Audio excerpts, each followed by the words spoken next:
As the sun rose on the 27th of February 2014, soldiers in unmarked fatigue stormed the government building in Simferopol in central Crimea. The parliamentarians were caught by complete surprise, and at gunpoint initiated a referendum that called for autonomy within Ukraine. Over the next few weeks, it became apparent to Russian President Vladimir Putin that even with Russia's claws around its throat, Ukraine was drifting westward toward NATO and the EU. On the 16th of March, the referendum was held, but not on autonomy. Instead, it was about whether Crimea should unify with Russia proper, and with an alleged turnout of 83%, the peninsula was welcomed into the Russian Federation. Likened to the Nazi annexation of Austria in 1938, Crimea was quickly absorbed, and Sevastopol became the new permanent base of the Russian Black Sea Fleet, and the 8-year hybrid war between Russia and Ukraine would begin in earnest. And this brings us to a fundamental question. Why did Russia decide to annex Crimea on that fateful day? On the surface, it seems incredibly obvious. Ukraine was politically unstable, and Crimea was barely under its control, and so the Kremlin was presented with an easy opportunity. Whilst this is true, the motivations run far deeper, tied into the very issue of Russian geography itself and its long-term survival. In this video, I'll be examining the varying reasons behind Russia's decision to take this geopolitical plunge. To fully understand these events, we'll speedrun some Crimean history. The Crimean Peninsula sits at the northern reaches of the Black Sea, with its primary seaport of Sevastopol constructed around a natural harbour. For centuries, trade flowed through settlements along the coast, and anyone who controlled the peninsula could station a significant naval presence. Crimea was part of the Crimean Khanate between the 14th and 17th centuries, with the Ottoman Empire laying claim of small areas. Once a rebellion overthrew the Russian-backed Khan, Catherine the Great sent troops into Crimea and declared its annexation in 1783. And with access to a deep harbour, the city of Sevastopol was built to house the new Black Sea Fleet, allowing Russia to project its influence in the region. Over the next 200 years, Crimea would remain an integral part of the Russian Empire as it spread south and west. Wars were fought in and around the peninsula, but it never changed hands. Gradually, the native Crimean Tatars were either Russified, deported, or suppressed, as Slavic people settled the region in order to reduce the risk of rebellion. And this process would peak in 1944, forever altering Crimea's demographics. I made a video on this a while back if you want to know more, link in the description. In 1954, Nikita Khrushchev transferred Crimea to the Ukrainian Soviet Socialist Republic, in a surface-level gesture of unity between Ukraine and Russia. This event is often cited as a mistake in Russian nationalist discourse, as a way of delegitimizing Ukrainian ownership of Crimea. In any case, Crimea was transferred under the belief that its ailing economy would manage better under Ukrainian control, as its economic output still hadn't recovered to post-war levels. Once the USSR collapsed in 1991, Ukraine retained the peninsula as a part of its internationally recognized territory. Yet from the moment Gorbachev resigned as chairman of the Soviet Union, Russia was plunged into an era of uncertainty. Crimea is important to Russia not least because of its geography. Despite its status as a Eurasian superpower, many of Russia's ports are frozen for part of the year, limiting flows of trade and connectivity. St. Petersburg is Russia's major warm water port in the Baltic Sea, while Sevastopol holds an equally important status in the Black Sea. Without a permanent base in the region, Russia would be forced to rely on their ports in the Caucasus, causing their influence over the Black Sea to falter.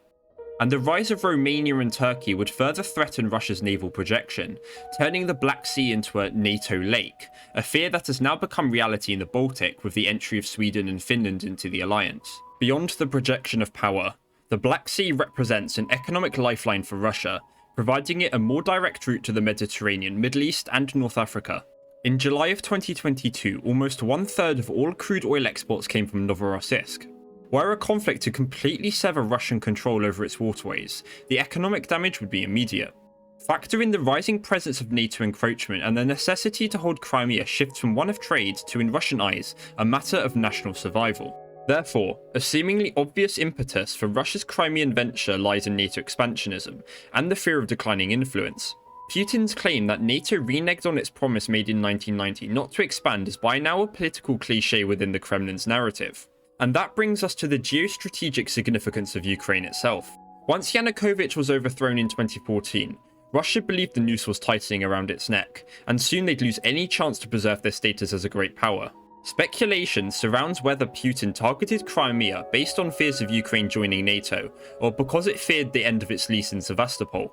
Political science professor Daniel Treisman states regarding Crimea that aggression in Ukraine has been a tremendous failure, since it has produced exactly the opposite outcome. Ukraine's intention to join NATO was essentially sidelined during the 2008 Bucharest summit, and with the ascendancy of pro-Russian Viktor Yanukovych, it seemed Ukraine would not join the alliance anytime soon. The likelier threat was to the least on Sevastopol. If it was cancelled, the Russian Black Sea Fleet would lose its foothold in Crimea indefinitely. Even if Ukraine was too weak to dislodge the heavily defended port, there was no guarantee that it wouldn't gain that strength in the future. And so, Putin was faced with a perfect opportunity to wrestle control of the peninsula, whilst chaos of the Euromaidan gripped Kyiv. But to further understand what I dub the Ukrainian Factor, we need to have a brief look into why Ukraine is so important to Russia and Putin specifically. Much of the Kremlin's narrative surrounding Ukraine in recent years has focused on its supposed illegitimacy, aiming to undermine its very sovereignty. Points include Ukraine being a fake puppet state backed by the West, or an artificial creation of the Russian Revolution, both having been thoroughly debunked. And all of this has been used to promote Russia's union with Ukraine.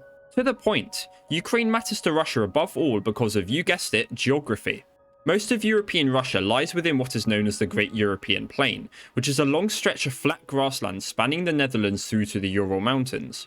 And if you're a history buff, you'll know that many invasions of Russia have happened between the flatlands of Ukraine and Belarus. Whether German tanks or Napoleonic cavalry, foreign invaders have repeatedly taken the same route through this territory.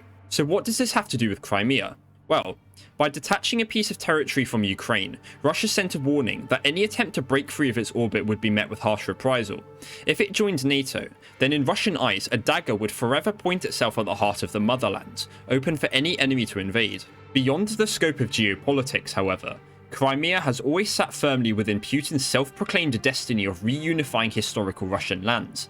This imperial vision has been deconstructed into various forms, including either recreating the Soviet Union, the Russian Empire, or merely a greater Russia. Regardless, the significance of Crimea and Sevastopol as part of this historic Russia has been a common trope in nationalist discourse since the days of Vladimir Zhirinovsky, a political rival of Boris Yeltsin in the 1990s.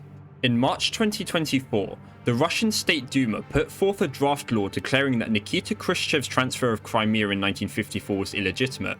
In a speech 10 years earlier, Putin pushed a similar claim by stating that the people of Crimea had voiced their will to join the Russian Federation.